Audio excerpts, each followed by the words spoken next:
Je débarque dans le labo, les schémas sous les néons. Entre sources et composants, tout suit la connexion. Un dipôle possède toujours deux points pour se brancher. Le générateur fournit l'énergie, le récepteur sait l'utiliser. Et il existe deux façons de tracer les liaisons.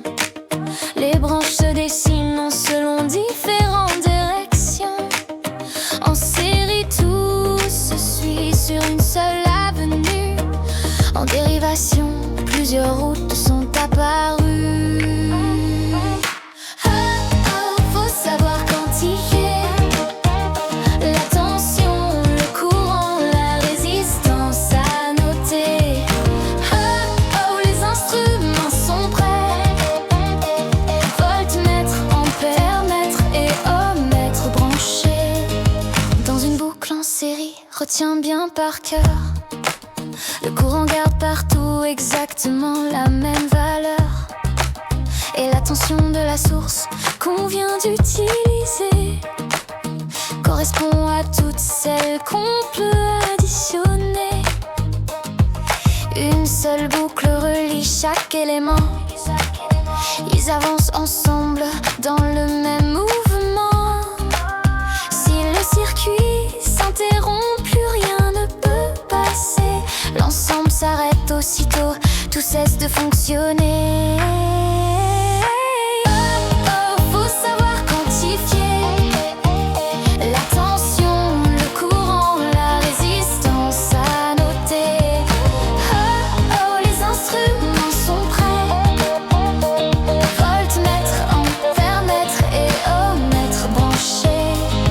Quand les branches se séparent au niveau d'un nœud, ce qui arrive d'un côté ressort toujours en plusieurs lieux. Les courants s'additionnent selon la règle à appliquer. Et les tensions parallèles restent toujours équilibrées. Plusieurs boucles apparaissent dans cette organisation. Chaque dipôle poursuit sa propre mission. Si l'un tombe en panne et laisse sa voie ouverte, les autres continuent leur route sans grande perte.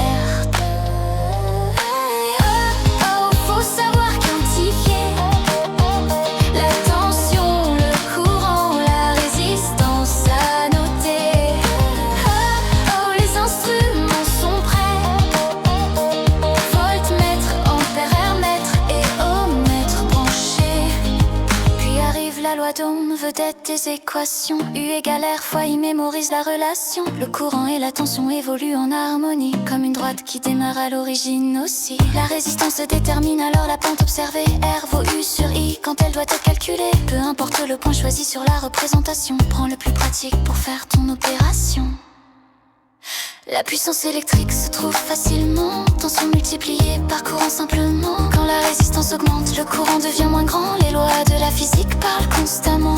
Et lorsque certains fils commencent à s'échauffer, c'est l'effet Joule qui vient se manifester. L'énergie électrique devient chaleur peu à peu, un phénomène du quotidien qu'on retrouve en de nombreux lieux. De la source d'énergie jusqu'au dernier composant, les circuits racontent leur histoire en avançant. Si tu maîtrises ces règles, tu pourras progresser. Garde ces notions en tête pour mieux les appliquer.